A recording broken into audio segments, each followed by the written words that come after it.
Imagine writing a check for $10,000, setting it on fire, and then blaming the ashes for not turning into a car.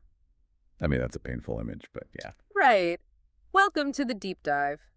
Because if you are running a dealership today, you probably feel like your marketing budget is just bleeding out from a wound you can't quite locate. So the mission for this deep dive is to explore the subtle, silent profit killer in car dealerships, the quote-unquote lazy salesperson, and we'll unpack how bare minimum effort drains marketing budgets, ruins customer trust, and really damages the entire business ecosystem. Okay, let's unpack this. But first, this podcast is brought to you by DeskReadyLeads.com. If your dealership is tired of leads with no context, no intent, and no real reason to buy, it may be time for a different approach. Visit DeskReadyLeads.com to see how we can help your dealership generate better conversations with buyers who actually have a reason to engage. So to start us off, I think we really need to redefine what lazy actually means in a modern dealership. Yeah, absolutely, because the fundamental mistake most general managers make when trying to fix this hidden cost is, well, they look for the wrong symptoms. When we hear the word lazy, the immediate image that jumps to mind is someone, literally asleep at their desk. Oh, for sure. Or like hiding out in the break room scrolling on your phone. Exactly. But that kind of blatant laziness, I mean, that gets a person fired on a Tuesday. The truly dangerous kind of lazy is the person who has perfected the illusion of being busy. Okay, so they aren't actively breaking rules or stealing from the register. They are just existing in this gray area of doing the bare minimum. Right. They are just checking boxes. It's like when a kid says they cleaned their room, but they just shoved everything under the bed. It looks done on the surface, but the mess is still there. That is a really great way to put it. And they've mastered the art of leaving a digital fingerprint to prove they did the work. Let's look at one of the biggest lies on the showroom floor, which is the phrase, "I worked the lead." Ah, yes. The classic defense. Right. What do they actually mean to a lazy salesperson?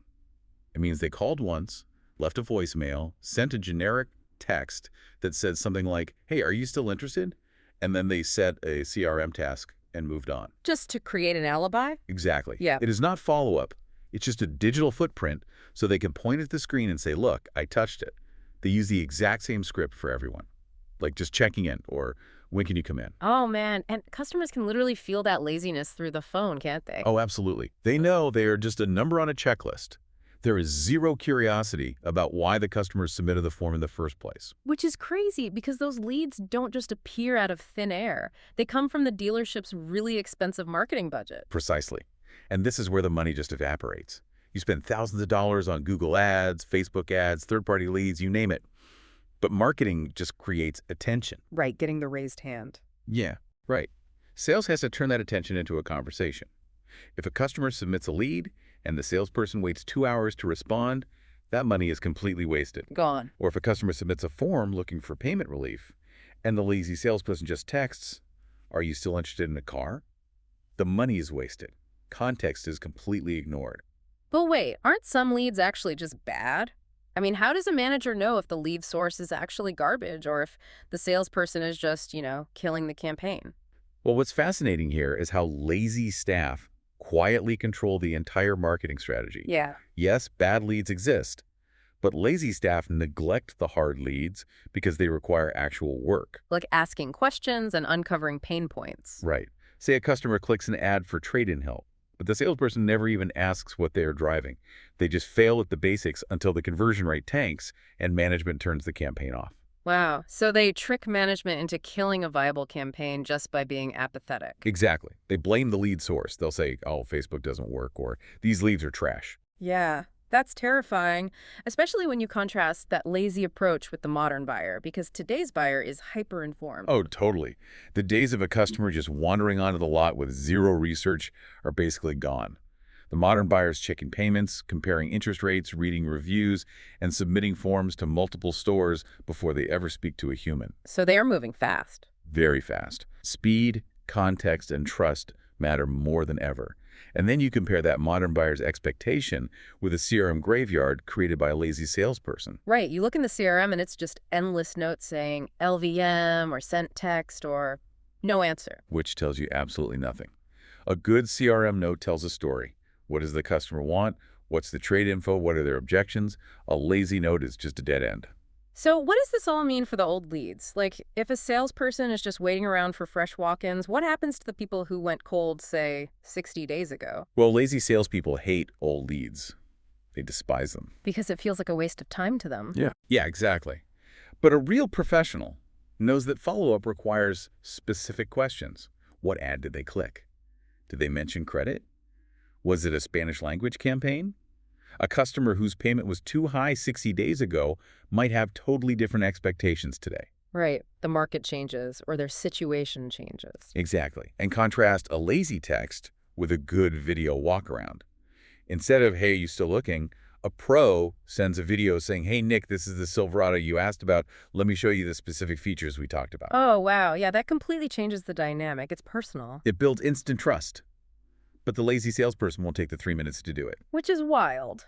And it feels like the damage doesn't stop at just one lost lead in the CRM, right? This stuff ripples outward. It creates this ecosystem rot. Ecosystem rot is the perfect term for it. There are 3 massive collateral damages here. Number 1 is costing gross profit. Because if you don't build value, it's just a race to the bottom on price. Exactly.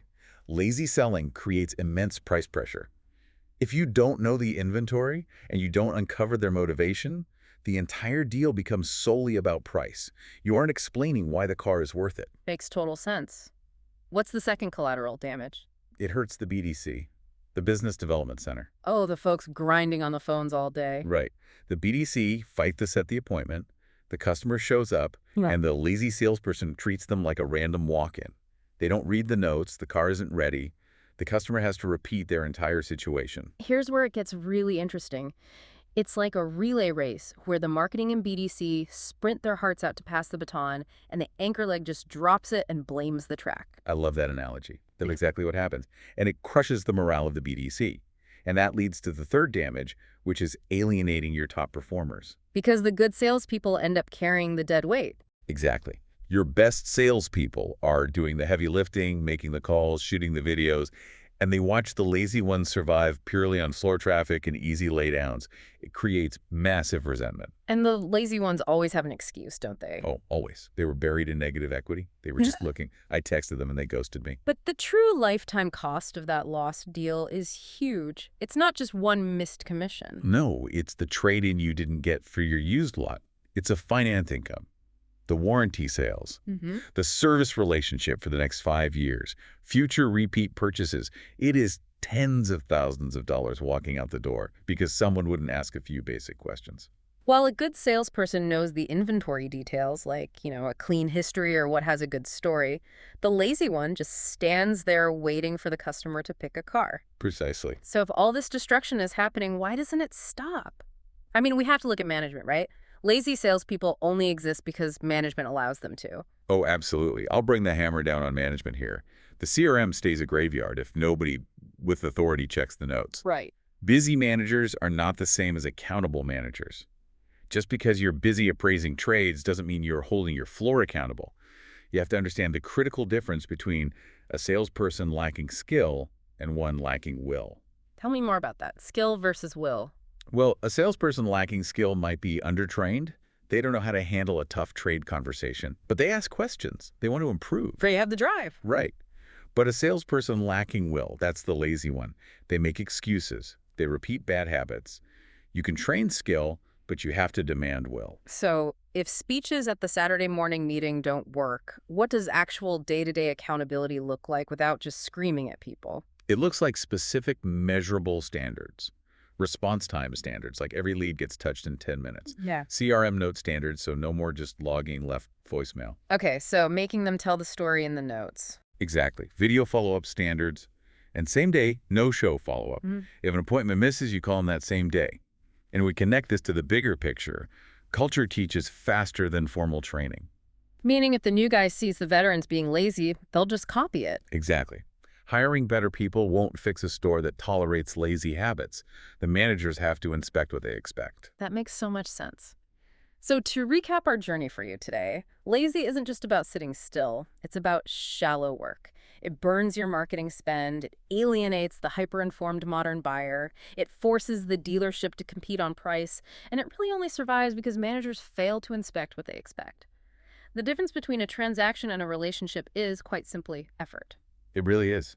It's just doing the work. So I want to leave you with a final thought to mull over.